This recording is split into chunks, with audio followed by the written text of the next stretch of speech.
సంగారెడ్డి జిల్లా నారాయణ్ ఖేడ్లో బీఆర్ఎస్ కు గట్టి షాక్ తగిలింది. బీఆర్ఎస్ ను వీడి కాంగ్రెస్ లో చేరుతుండడంతో కారు ఖాళీ అవుతుంది.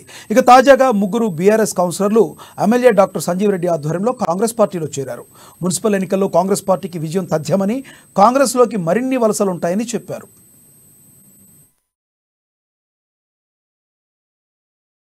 అటు వారి అనుచర వర్గం అందరూ సుమారు 100 మందితోనే కాంగ్రెస్ పార్టీలో చేరడం జరిగింది.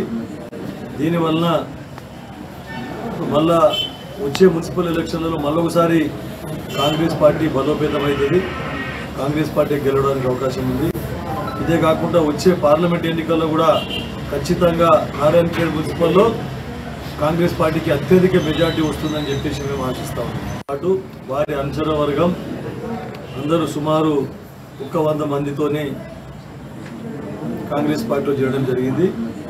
దీనివల్ల మళ్ళా వచ్చే మున్సిపల్ ఎలక్షన్లలో మళ్ళొకసారి కాంగ్రెస్ పార్టీ బలోపేతమవుతుంది, కాంగ్రెస్ పార్టీ గెలవడానికి అవకాశం ఉంది. ఇదే కాకుండా వచ్చే పార్లమెంట్ ఎన్నికల్లో కూడా ఖచ్చితంగా నారాయణ్ ఖేడ్ మున్సిపల్లో కాంగ్రెస్ పార్టీకి అత్యధిక మెజార్టీ వస్తుందని చెప్పేసి మేము ఆశిస్తాము. అటు వారి అనుచర వర్గం